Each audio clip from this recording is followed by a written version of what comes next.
ನೋಡಿ ಜಾಸ್ತಿನೇ ಆಗ್ಬಿಟ್ಟಿದೆ ಇಲ್ಲೆಲ್ಲ. ಮುಖದಲ್ಲಂತೂ ತಲೆಯಲ್ಲೆಲ್ಲ ಪೂರ್ತಿ ಜಾಸ್ತಿ ಆಗೋಗ್ಬಿಟ್ಟಿದೆ. Hi everyone, welcome to my YouTube channel. ಇದು ಯೂಟ್ಯೂಬ್ನಲ್ಲಿ ನನ್ನ ಫಸ್ಟ್ ವಿಡಿಯೋ ಆಗಿರುತ್ತೆ.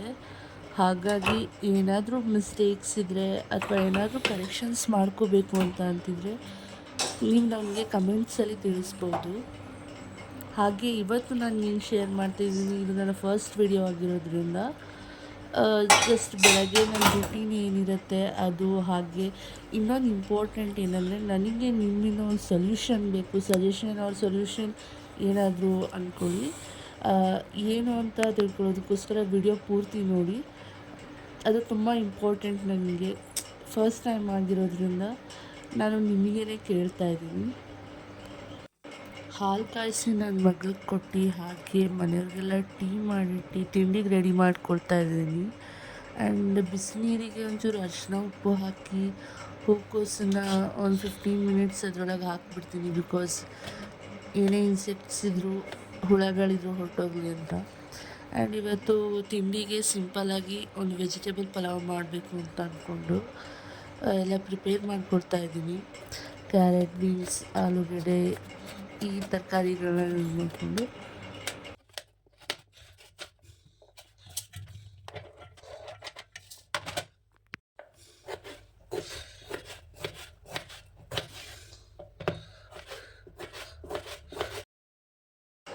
ಹಾಗೆ ಕುಕ್ಕರ್ಗೆ ಮೊದಲು ಒಂದು 2 ಸ್ಪೂನ್ ಎಣ್ಣೆ ಹಾಕ್ಕೊಂಡು ಚಕ್ಕೆ ಹಾಗೂ ಲವಂಗ, ಹಸಿಮೆಣಸಿಕಾಯಿ, ಶುಂಠಿ, ಬೆಳ್ಳುಳ್ಳಿ ಮತ್ತು ಈರುಳ್ಳಿ ಇದನ್ನೆಲ್ಲ ಹಾಕಿ ಚೆನ್ನಾಗಿ ಸ್ವಲ್ಪ ಹೊತ್ತು ಫ್ರೈ ಮಾಡಿಕೊಳ್ಬೇಕು.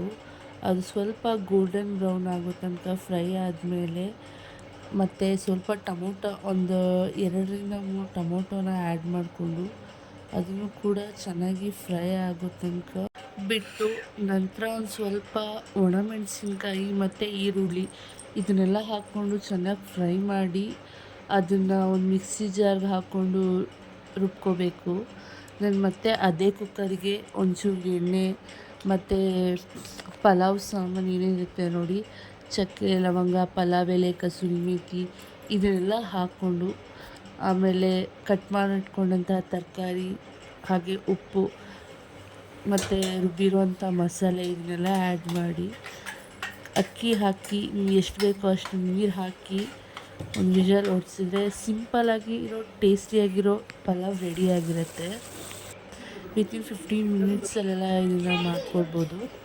ಆಗಲೇ ನಾನು ನಿಮಗೆ ಒಂದು ಸೊಲ್ಯೂಷನ್ ಬೇಕು ಅಂತ ಕೇಳಿದ್ದೆ. ಏನಂದರೆ ನನ್ನ ಮಗಳಿಗೆ ಅಮ್ಮ ಆಗಿದೆ. ಸಂಕ್ರಾಂತಿ ಹಬ್ಬದ ದಿವಸನೇ ಇದು ಸ್ವಲ್ಪ ಸ್ಟಾರ್ಟ್ ಆಗಿತ್ತು.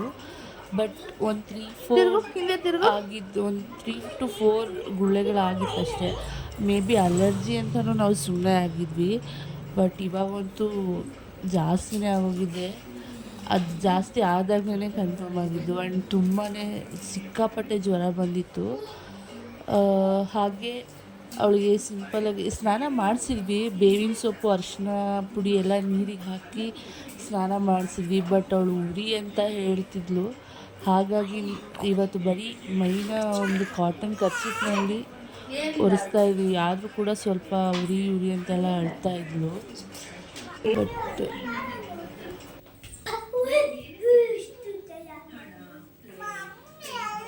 ಆ್ಯಂಡ್ ಮಧ್ಯದಲ್ಲಿ ನನ್ನ ಮಗ ಬೇರೆ ಅವಳಿಗೆ ರೇಗಿಸ್ತಾ ಇದ್ದ. ಅದಕ್ಕೊಂದು ಸ್ವಲ್ಪ ಅವಳಿಗೆ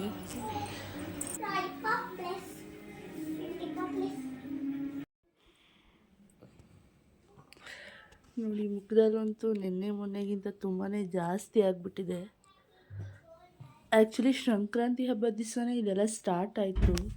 ಡೌಟ್ ಇತ್ತು ಅಮ್ಮನೋ ಏನೋ ಅಂತ. ಬಟ್ ಒಂದು 3-4 ಕಡೆ ಆಗಿದ್ದರಿಂದ ನಮ್ಗೆ ಅಲರ್ಜಿಗೂ ಇರ್ಬೋದು ಅಂತ ಅಂದ್ಕೊಂಡಿದ್ವಿ. ಬಟ್ ನೆಕ್ಸ್ಟ್ ಡೇ ಅಂತೂ ಜಾಸ್ತಿನೇ ಆಯಿತು. ಆವಾಗಲೇ ಕನ್ಫರ್ಮ್ ಆಗಿದೆ ಅಮ್ಮ ಅಂತ. ಬಾಯ್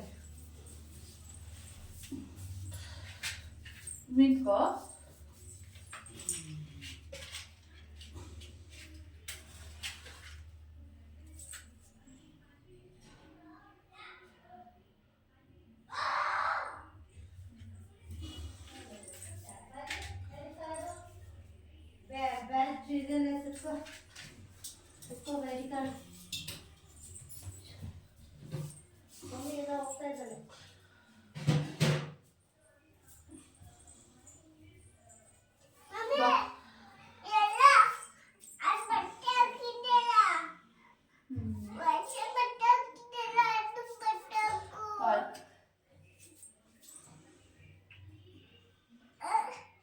ಅಲ್ಲಾಡಿಸ್ಬಾರ್ದು ಕೈ, ಓಕೆನಾ?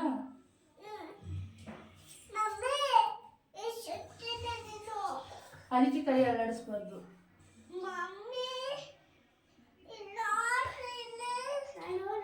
ಬಂದೆ ಪೂಜೆ ಚೆನ್ನಾಗೈತೆ. ಪೂಜೆ ನಿನಗೆ ಮಾಡ್ತಿರೋದು ಚೆನ್ನಾಗೈತೆ.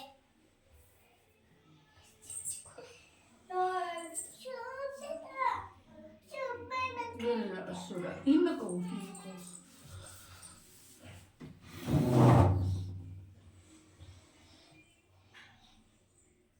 ಗೊತ್ತಾಯ್ತು?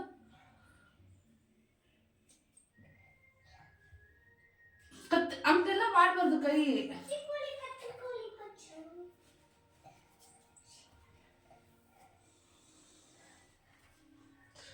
ಆ ಕಡೆ ತಿಂದು ಮುದ್ದು ಆಚರಣೆ ಹಬ್ಬ. ಆಯ್ತು.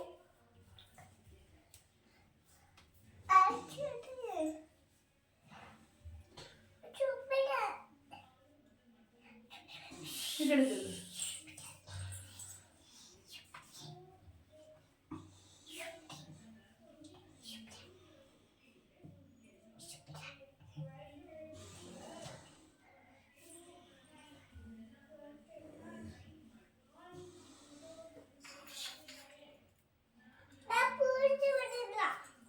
ಪೂಜೆ ಈಗ ಬೆಳಗ್ಗೆ ಮಾಡಬಾರ್ದು. ಆಮೇಲೆ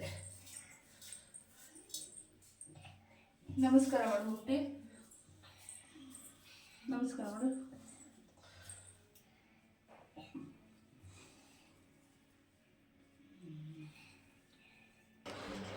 ಇಲ್ಲಿ ನನ್ನ ಮಗಳಿಗೂ ಕೂಡ ಫಸ್ಟ್ ಟೈಮ್ ಅಮ್ಮ ಆಗಿರೋದ್ರಿಂದ ನನಗೂ ಇದೆಲ್ಲ ಹೊಸ್ತು, ಎಕ್ಸ್ಪೀರಿಯೆನ್ಸ್ ಇಲ್ಲ.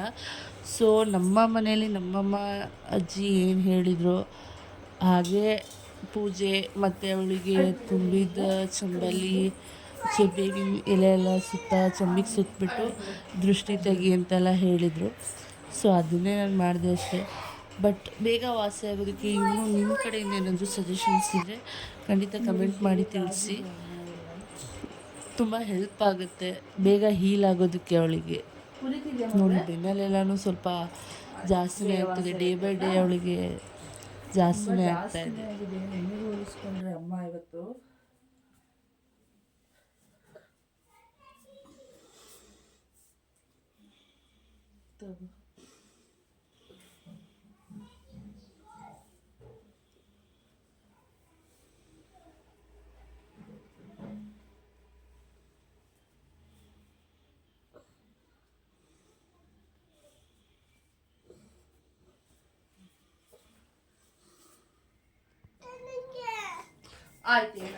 ಹಾಗೆ ಇಲ್ಲಿ ಅವಳಿಗೆ ಸ್ವಲ್ಪ ಬೇವಿನ ಎಲೆ ಕಡ್ಡಿ ಎಲ್ಲ ತಗೊಂಡು 3 ಸಲ ಅವಳಿಗೆ ದೃಷ್ಟಿ ತೆಗಿಸ್ತಾ ಇದ್ದೀವಿ. ಆ್ಯಂಡ್ ಮಲಗೋ ಜಾಗದಲ್ಲಿ ಕೂಡ ಬೇವಿನ ಸೊಪ್ಪನ್ನ ಇಡ್ತಾ ಇದ್ವಿ.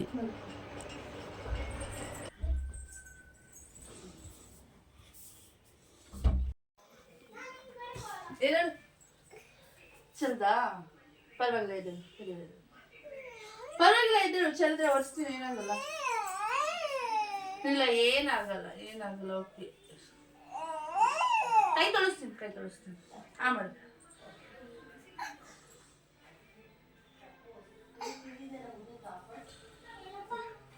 ಏನಾಳು ತೆಗಿತೀನಿ.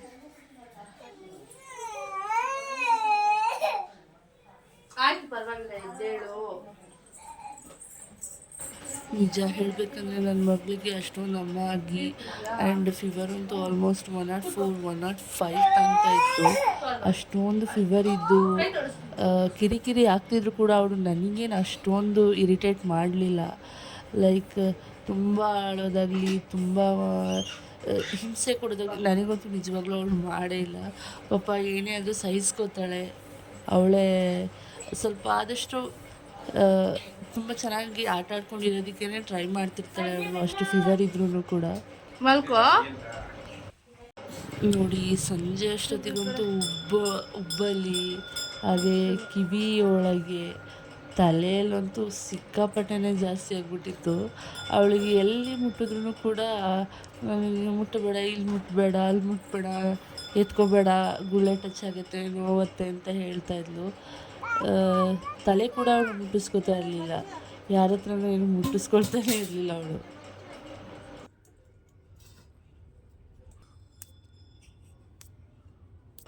ಸಂಜೆ ಅಷ್ಟೊತ್ತಿಗೆ ಒಂದು ಸ್ವಲ್ಪ ಫೀವರ್ ಕಡಿಮೆ ಆಗಿದ್ದರಿಂದ ಸ್ವಲ್ಪ ಆಚೆ ಬಂದು ಆರಾಮಾಗಿ ಇದ್ಕೊಂಡು ಆಟ ಆಡ್ತಿದ್ಲು. ಆದಷ್ಟು ಆರಾಮಾಗಿರೋದಕ್ಕೆ ಟ್ರೈ ಮಾಡ್ತಾಯಿದ್ಲು. ಸ್ವಲ್ಪ ಏನಾದರೂ ಜ್ವರ ಕಮ್ಮಿ ಆಯಿತು ಅಂತಂದರೆ ಫುಲ್ ನಗಾಡ್ಕೊಂಡು ಆ್ಯಕ್ಟಿವೇಟ್ ಆಗಿರ್ತಾಳೆ ಮಗಳು. ಖುಷಿಯಾಗುತ್ತೆ ಅವಳನ್ನ ಆ ಥರ ನೋಡೋದಕ್ಕೆ. ಗುಳ್ಳೆಗಳು ಒಂದೆರಡು ದಿನ ಲೇಟಾಗಿ ವಾಸಿಯಾದರೂ ಪರವಾಗಿಲ್ಲ, ಬಟ್ ಜ್ವರ ಆದಷ್ಟು ಬೇಗ ಕಮ್ಮಿ ಆಯಿತು. ನನಗೆ ಅದೇ ಸಮಾಧಾನ, ಅದೇ ಖುಷಿ ನನಗೆ. ಏನಾದರೂ ಇದ್ದರೆ ರೆಮಿಡಿ ಇದ್ದರೆ ಕಮೆಂಟ್ಸಲ್ಲಿ ತಿಳಿಸಿ. ಮುಂದಿನ ಬ್ಲಾಗಲ್ಲಿ ಸಿಗೋಣ. ಬಾಯ್.